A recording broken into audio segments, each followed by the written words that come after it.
Assalamualaikum warahmatullahi wabarakatuh. Eh, Mari kita awali kuliah kita dengan berdoa mulai. Amin. Semoga dimudahkan, dilancarkan, dan diberikan kepahaman terhadap materi yang sekarang kita pelajari. Pada pertemuan kali ini kita akan bahas tentang penjadwalan dan penelusuran proyek.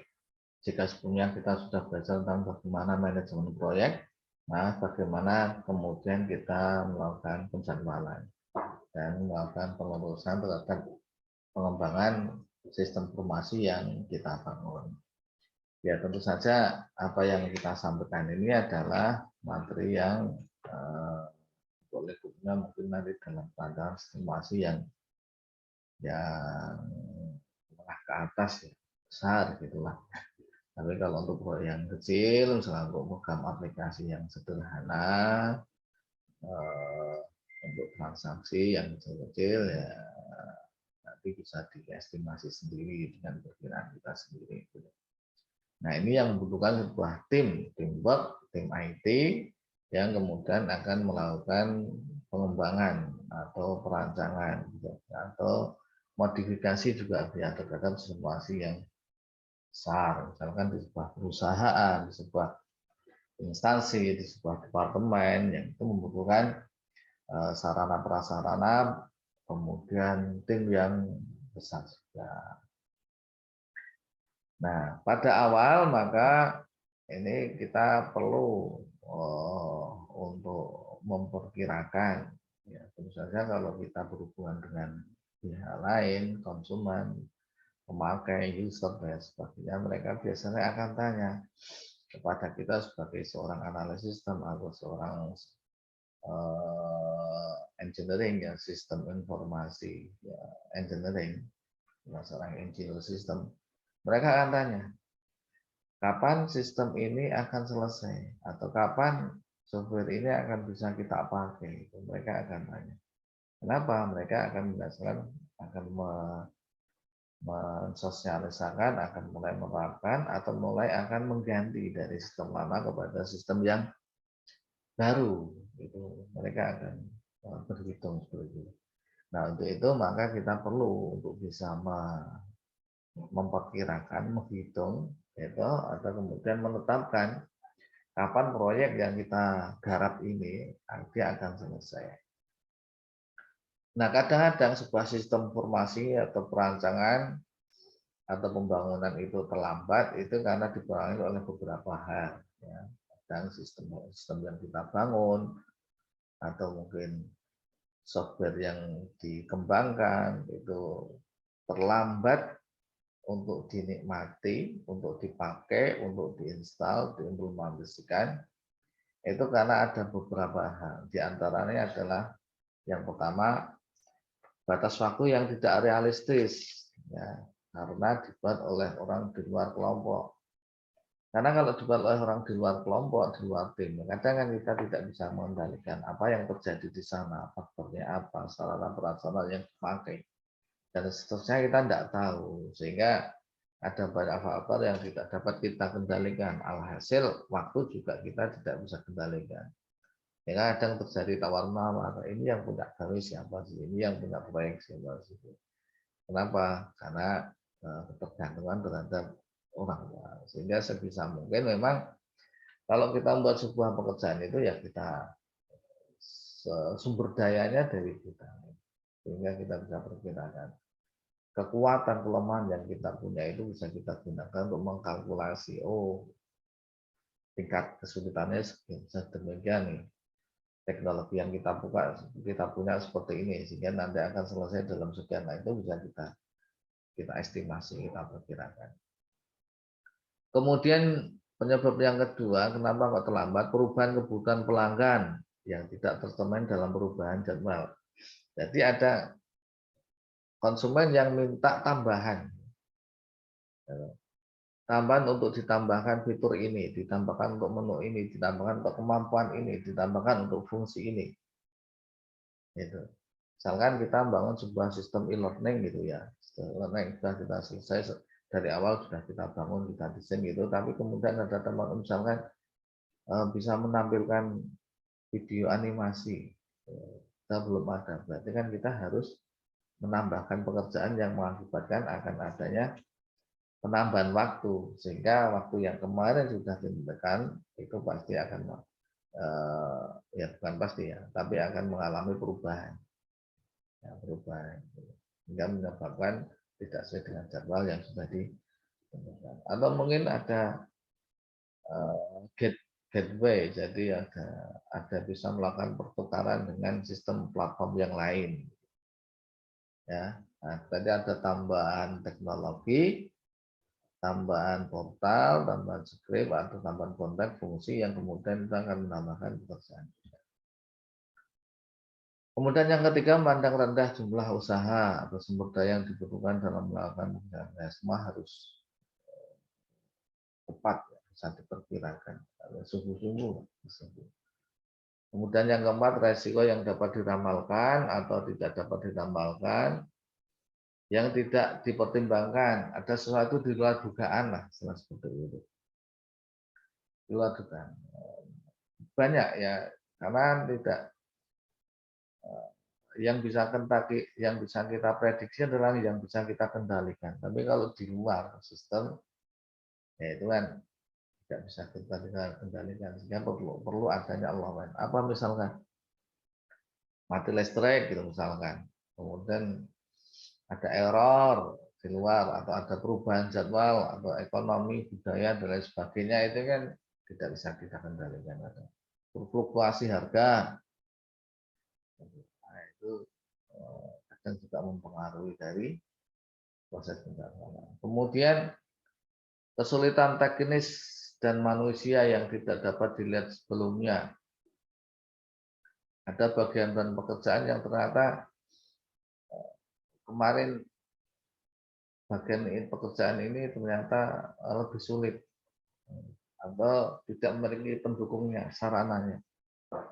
Atau mungkin ada pegawai kita yang tidak bisa melakukan enkripsi gitu, atau yang lainnya dan lain sebagainya gitu.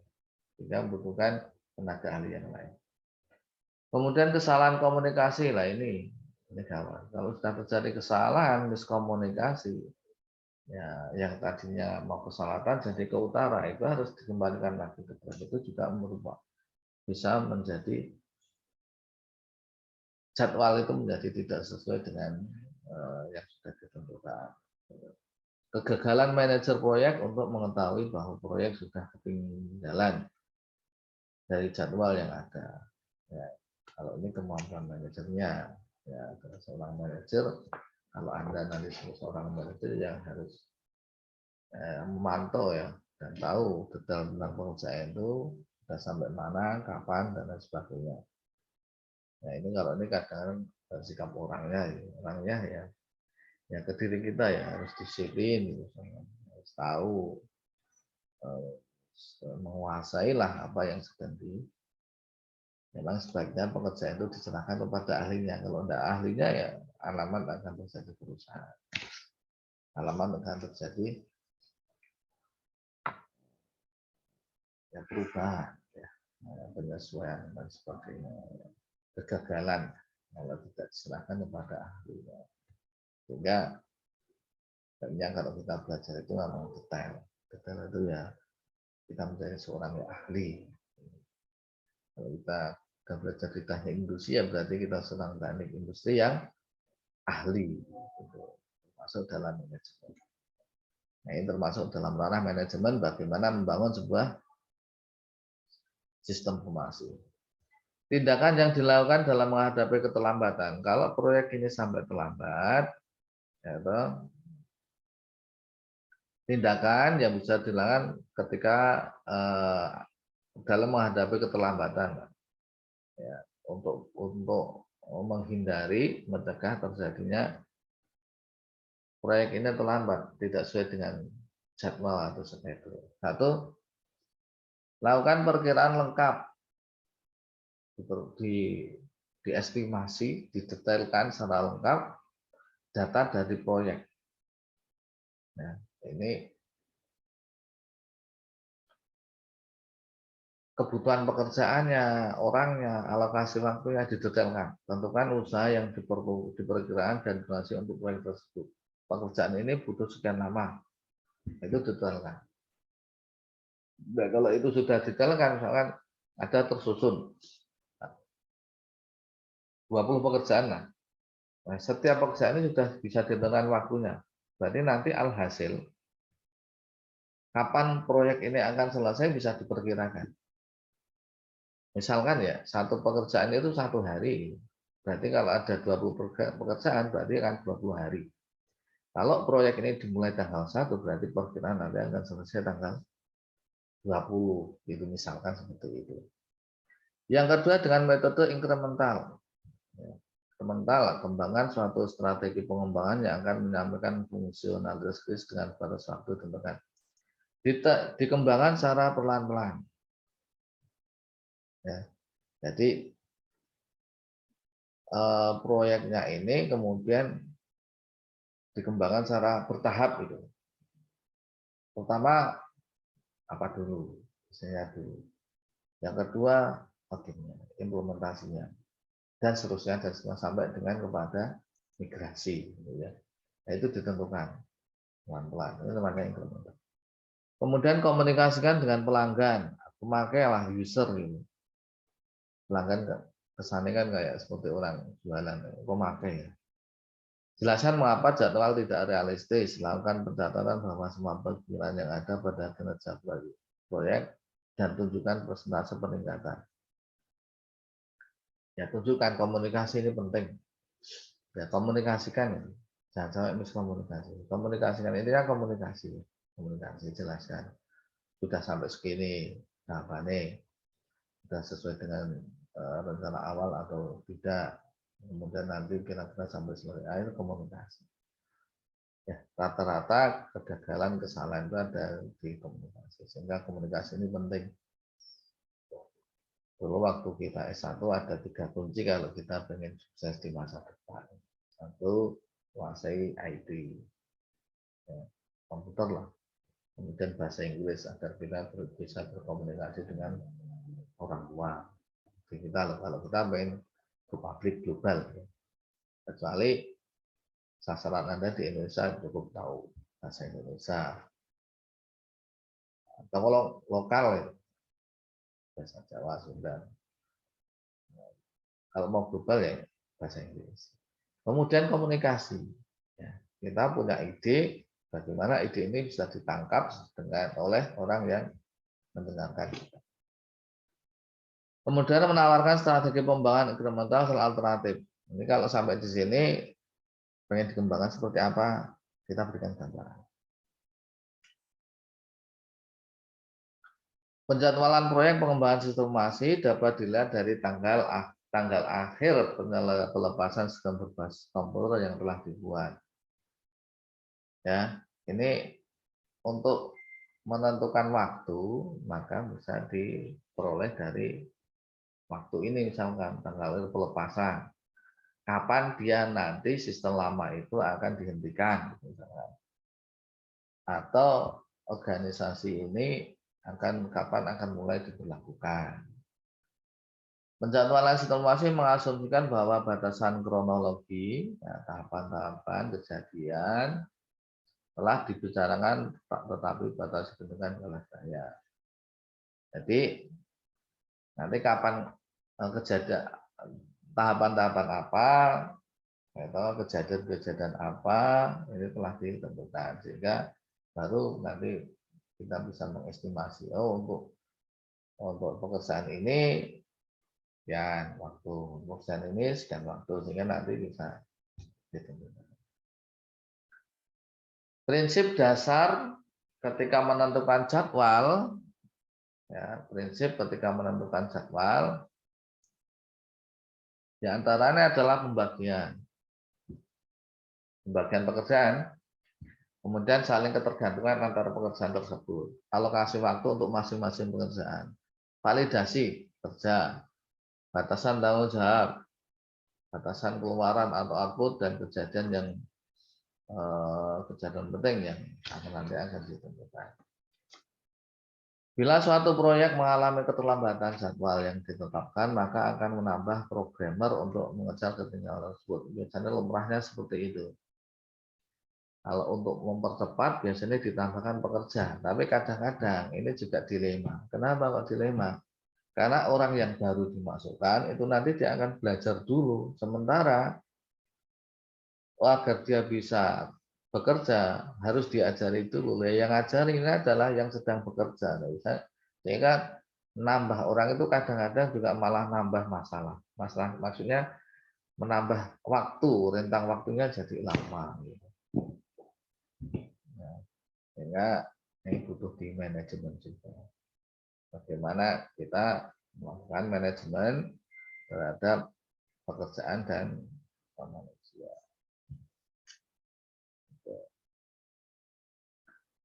Menentukan serangkaian tugas untuk proyek, ya. Ini yang penting nanti akan digunakan dalam perhitungan task set selector, ya. Beberapa tipe proyek, ya. Tipe proyek sistem informasi.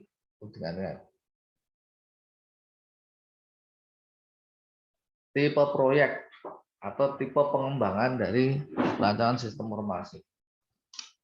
Satu, namanya konsep development project.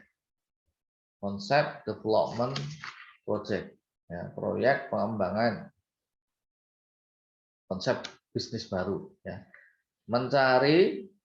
Digunakan untuk mencari konsep bisnis yang baru.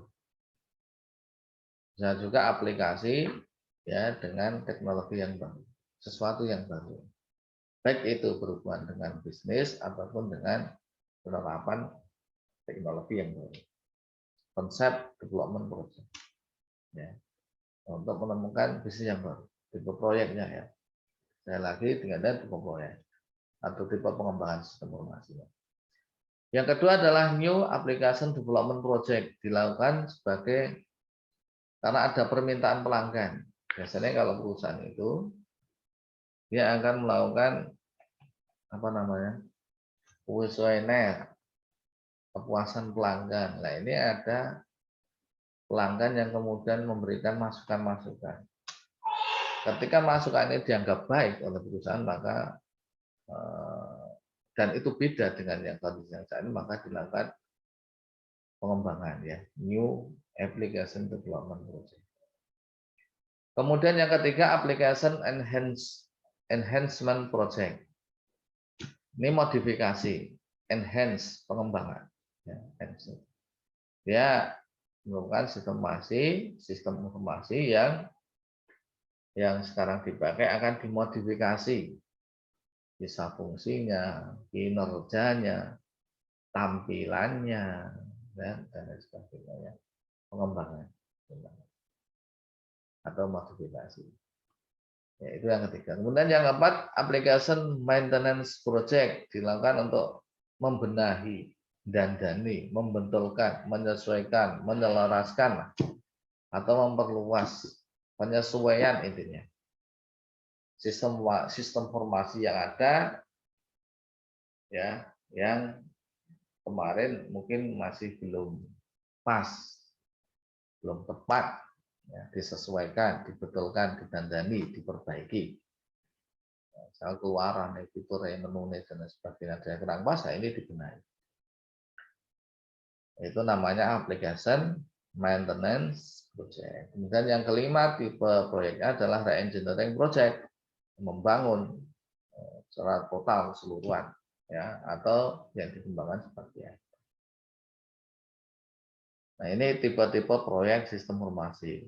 Konsep development project, new application development project, application enhancement project, application maintenance project, dan re-engineering project. Itu tipe proyeknya. Nah, kemudian dari setiap tipe proyek itu kan kemudian dia nanti akan memunculkan urutan-urutan pekerjaan, ya. Dia nanti akan memunculkan urutan-urutan pekerjaan atau standar atau komponen-komponen ya, komponen-komponen tahapan-tahapan atau kejadian atau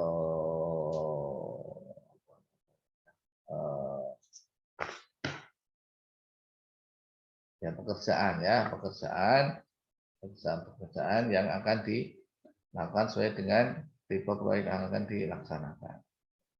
Nah, dari pekerjaan-pekerjaan yang nanti akan muncul itu, kemudian ini harus atau tidak? Harus dilakukan atau bisa dilewati atau hanya bisa dikerjakan sebagian. Ya.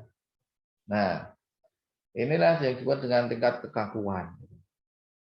Tingkat kekakuan. Nah, tingkat kekakuan itu ada 4. Satu casual namanya ya. Yaitu semua aktivitas atau kerangka kerja yang dilakukan, kerangka kerja yang akan diimplementasikan, diaplikasikan, ini hanya yang dibutuhkan saja.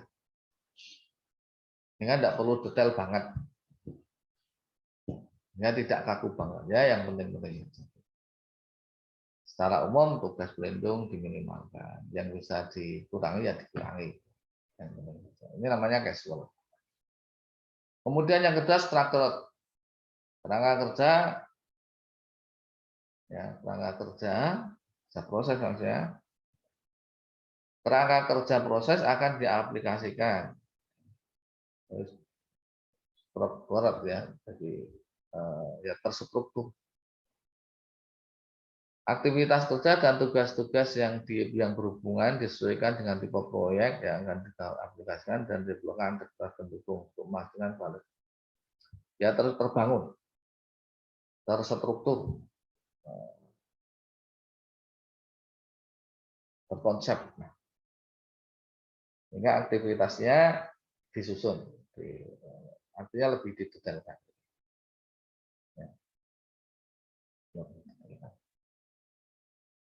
Sehingga memiliki tahapan. Kemudian yang ketiga strict.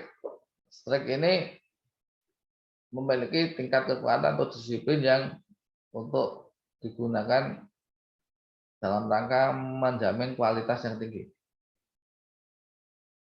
Semua aktivitas akan diaplikasikan di dokumen desain. Strict, kaku, harus. Jadi kalau tingkatan mungkin tadi yang awal itu biasa, yang struktural itu harus dijalankan. Kalau yang strict itu harus tepat. Atau yang keempat, quick reaction. Kalau quick reaction ini ya untuk situasi darurat. Nah, tugas-tugas penting untuk memelihara kualitas yang baik.